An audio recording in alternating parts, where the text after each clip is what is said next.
One of the topics discussed between the Israeli Prime Minister and the U.S. President is garnering a great deal of interest today, and it's all about how regional cooperation from regional Arab states is countering the Iranian threat from behind the scenes.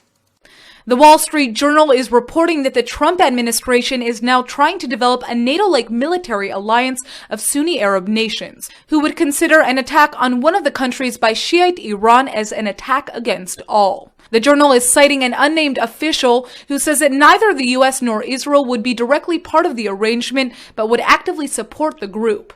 Israel's role is likely to be intelligence sharing, at which the country particularly excels. This mutual defense union is believed to include Saudi Arabia and the United Arab Emirates, among others such as Israel's peace partners Jordan and Egypt. According to the source, these nations' diplomatic missions in Washington are already being asked to join the new force. He says that the Jewish state is one of the most sophisticated and technologically advanced countries in the field of mining and a world leader in the water engineering industry, both of which are of major interest to Riyadh.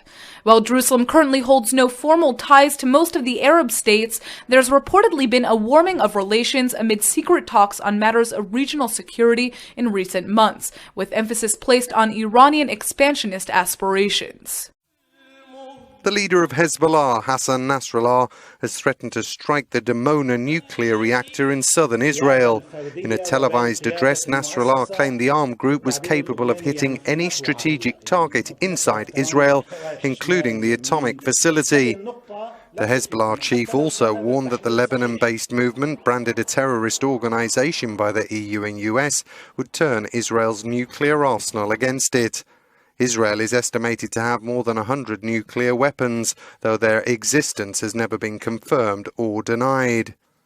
Nasrallah also said the US president's meeting on Wednesday with Prime Minister Benjamin Netanyahu had effectively marked the end of the Middle East peace process. That saw Donald Trump drop a US commitment to a two-state solution to the Israeli-Palestinian conflict. Are you a friendly reporter? President Trump has held his first solo press conference since taking office. With all the media buzz surrounding allegations against him in the media, the 90-minute session looked more like a boxing match. Well, indeed, the level of fighting between Trump and the media was absolutely unprecedented. And, you should have seen the faces of, let's say, CNN anchors after the press conference, and they told the story of how feisty this clash was. Let's listen to some of the words that the president had to say about the mainstream media. Well, the failing New York Times wrote a big, long front-page story yesterday. And it was very much discredited, as you know. It's a joke. Wall Street Journal did a story today that was almost as disgraceful as the failing New York Times' story yesterday. Just because of the attack of fake news and attacking our network, I just want to ask you, sir. I'm changing it from fake news, though. Doesn't that undermine... Very fake news. I know, but aren't you... That particular exchange with the CNN reporter Jim Acosta lasted for about 20 minutes. Talking about the future relations with Russia, he was still very positive and said again that everything which has been said about him and potential collusion with the Russian government is absolutely false. Let's listen. The whole Russian thing, that's a ruse. That's a ruse. And by the way, it would be great if we could get along with Russia, just so you understand that. Now, tomorrow you'll say, Donald Trump wants to get along with Russia. This is terrible. It's not terrible. It's good. If we could get along with Russia, that's a positive thing. We have a very talented man, Rex Tillerson, who's going to be meeting with them shortly. And I told him, I said, I know politically it's probably not good for me. Hey, the greatest thing I could do is shoot that ship that's 30 miles offshore right out of the water. Everyone in this country is going to say, oh, it's so great. That's not great. That's not great. I would love to be able to get along with Russia. Now, you've had a lot of presidents that haven't taken that tack. Look where we are now. Look where we are now. So, if I can. Now, I love to negotiate things. I do it really well and all that stuff. But it's possible I won't be able to get along with Putin. Maybe it is. But I want to just tell you, the false reporting by the media, by you people, the false, horrible, fake reporting, makes it much harder to make a deal with Russia. And probably Putin said, he's sitting behind his desk, and he's saying, I see what's going on in the United States. They follow it closely. It's going to be impossible for President Trump to ever get along with Russia because of all the pressure he's got with this fake story, okay? And that's a shame. During a press conference Thursday, President Donald Trump discussed nuclear holocaust. He said, Russia and the United States actually got together and got along. And don't forget, we're a very powerful nuclear country and so are they. There's no upside. Nuclear holocaust would be like no other. They're a very powerful nuclear country and so are we. If we have a good relationship with Russia, believe me, that's a good thing, not a bad thing. Pentagon said on Thursday the top U.S. and Russian military leaders have agreed at a meeting in Azerbaijan to enhance communication to avoid unintended incidents. It is an apparent attempt to avoid encounters in the skies over Syria.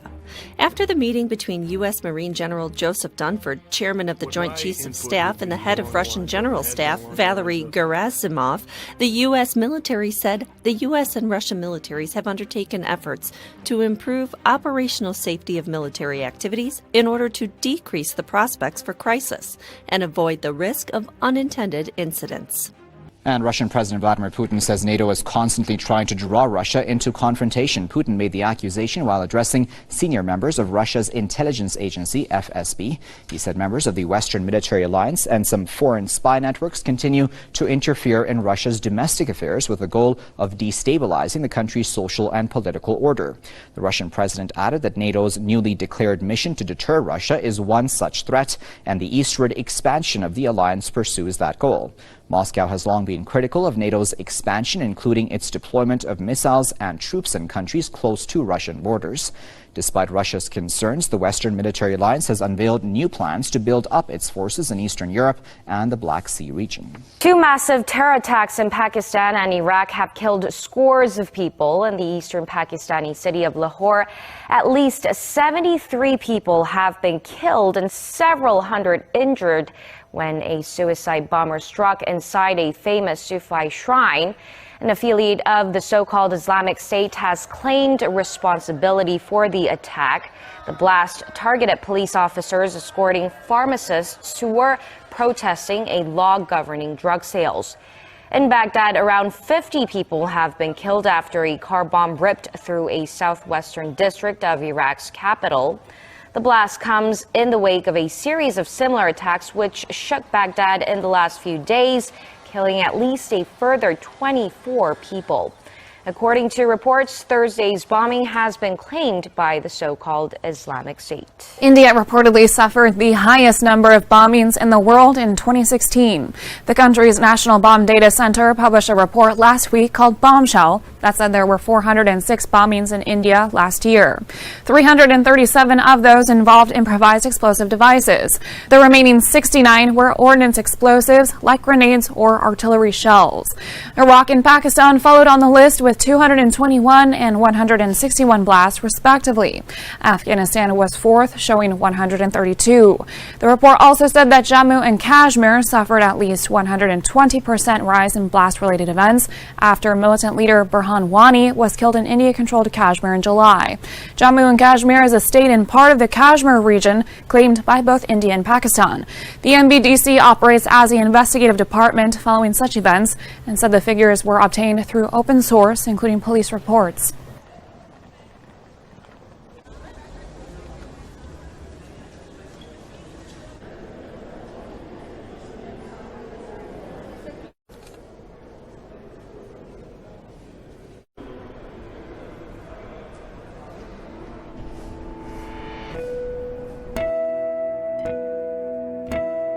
According to scientists, climate change will create more deadly heat waves in the near future. They also believe it will increase the spread of infectious diseases and that it will cause food shortages. Thursday, a group of climate experts met for a climate and health meeting panel at the Carter Center in Atlanta, Georgia. At the meeting, former U.S. Vice President Al Gore stated the extreme weather events calculated by the insurance industry have obviously been increasing. As I've said on other occasions, every night on the television news now is like a nature hike through the book of Revelation. The ocean is losing oxygen, and that could be really bad for creatures that live there. Scientists found global oxygen levels dropped over 2% in the ocean between 1960 and 2010. While 2% might sound like a small number, it actually has serious implications for creatures of the deep, fisheries, and economies that run on the sea. That's because the number of dead zones or areas with extremely low oxygen concentration are increasing. Without oxygen, macroorganisms can't survive. Those are basically any critters you can see without a microscope. The loss of oxygen is attributed primarily to two things: warming water temperatures and ocean stratification. Warm water can't hold on to oxygen and other gases like cold water can. Warm water is also less dense, and the warmer the ocean's surface gets, the less water circulates downward. That stratification isn't so much a problem for fish that live near the surface, but creatures in the deep might not get the oxygen they need. Over time, fish have to move upward to more oxygen-rich waters, and that leaves them prone to new problems, like overfishing. It's worth noting the 2% drop is a worldwide average. Some areas saw a bigger change than others. The researchers predict the trend will continue and that oxygen levels could drop 1 to 7% by 2100. The west coast of the U.S. suffers record amounts of erosion. Researchers say that in the winter of 2015 and 2016, erosion along the Washington to California coast was 76% higher than normal. Results of a study published February 14th in the journal Nature Communications suggest much of this erosion was the result of an unusually strong El Niño event. Milder summer waves usually replace much of the sand and sediment scoured from the coast during winter storms. But the study suggests that after last winter, the coastline may not entirely recover. Oceanographer Robert Guza as the damming of Southern California's rivers traps sediment upstream that would otherwise replenish the coast, leaving it especially vulnerable to winter storms. Lead study author Patrick Bernard said that it was one of the strongest El Niño events in the last 150 years and, quote, likely the kind of El Niño we may experience more in the future. When you think about Southern California, this is generally not an area that handles rain very well, and this has nothing to do with, the people that work there, the people that live there. It's just the lay of the land. I mean, you can get a little thunderstorm, and you can have situations like that where, you have water rescues and big-time flooding problems. We don't just have a little thunderstorm in the forecast over the next couple of days. This is a huge stream of moisture that's coming in. It's going to be nonstop rain pretty much from Friday morning through very early Saturday morning. This could affect areas like Los Angeles. I think we're going to have major flooding issues at times over the next couple of days, probably some power outages as well. I'm going to go through some of that stuff in a minute, but anywhere between 3 and 7 inches of rain is possible in the LA area and kind of some of the surrounding areas. If we did see that much, if we saw 5 to 7 inches, that would easily be an all-time daily rain record. All right, rainfall rates could be over 1 inch an hour. The other thing that happens when it rains so much is the ground gets really loose, and the trees get kind of loose, the root systems, and they'll fall on power lines. So you'll get power outages and a lot of that kind of stuff. If you get a flash flood warning over the next couple of days, please take it very seriously. This is a lot of rain coming in. It might look sunny now, but this year's weather in southern Spain has been anything but. The region of Murcia has experienced the worst floods in 2 decades, and that's not all. The disaster was very similar to the one we had in 1983. We were hit by heavy rain, then extreme cold, and it ended with snow. Salad crops in particular didn't like it, and Spain wasn't alone. Vegetable production across the EU has fallen by 40% in recent weeks. Some supermarkets in Britain even started rationing lettuces. Spain's producers insist that was their own fault. In a situation like this, it's normal for prices to rise a bit. There are no supply problems in Germany, Spain or France. If the English supermarkets bought their lettuce at the proper market rate, there would have been no problems there either. Farmers hope to resume normal service by the end of March, but many have suffered financially. Few ensure their crops, and their slim profit margins rely on big volumes. Higher prices help a bit, but specialised labour is needed to deal with frozen, waterlogged fields, and that too eats into profits. For many here, spring can't come soon enough. Shoppers are starting to complain the world over. The yuan, the euro, the pound in their pockets buying a bit less than before. Inflation's eating into their spending power and could take a bigger bite yet. The Bank of England's forecast for inflation is for that to reach a level of 2.75% by the end of this year. I actually think that's an underestimate and might, of course, cause them to raise rates, which would be a double whammy for consumers. On sterling's Brexit slide and a spike in energy costs, UK consumer prices are rising at their fastest since mid-2014. But a 1.8% rate is still small compared to the prices factories pay for fuel and materials. They're up over 20% on the year. A problem shared with China, where amid a surge in commodities demand, producer prices have risen at their fastest since 2011. Consumer prices also quickening to 2.5% in January. That also potentially a headache, and not just for consumers. The authorities have decided already that it's time to sort of wind things back a bit with respect to the stimulative environment. Even if they do that at the rate which they suggested they will, I think inflation is going to continue growing. Others may also have little choice. The Bank of England now seen edging closer to its first rate hike in a decade.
Just this week, the U.S. government gave a conditional thumbs up to embryonic gene editing research.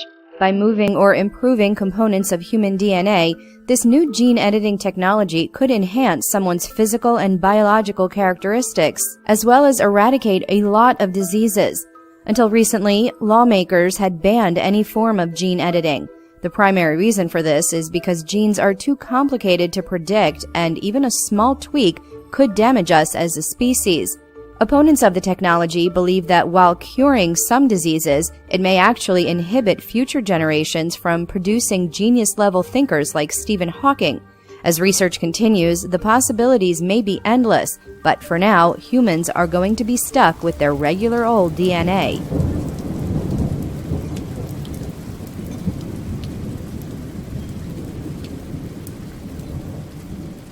Elon Musk says humans must merge with machinery in order to stay relevant in a world of increasingly advanced artificial intelligence. Speaking at the World Government Summit in Dubai, the Tesla and SpaceX CEO said humans are limited by the speed at which they transmit data. Musk proposed a high-bandwidth connection to the human brain would allow us to transmit digital info faster than our current fastest method, typing. Musk says an artificial general intelligence has the potential to make humans irrelevant. He sees integration with technology as a necessary step in order to avoid this. He also cautioned governments to monitor AI development and not let it get out of hand. Musk expressed concerns about the future of AI, such as the more immediate problem of self-driving cars replacing driving jobs. He believes this would have the potential to eliminate 15% of jobs worldwide. Hundreds of helping hands converge on New Orleans East today as volunteers work to help tornado victims. For one uninsured homeowner we met, the future is unknown, scary. But today she's getting a little help from complete strangers.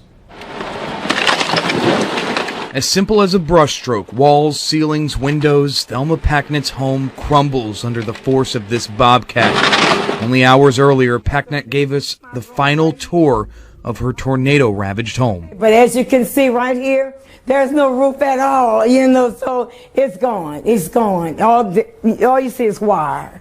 This is my kitchen right here. This is the kitchen. As you can see, all of the bricks caved in. But it was in the living room where Packnett nearly lost her life. I didn't have time to figure it out because it was coming quick. And then it started saying, boom, boom, boom. I just fell to the floor.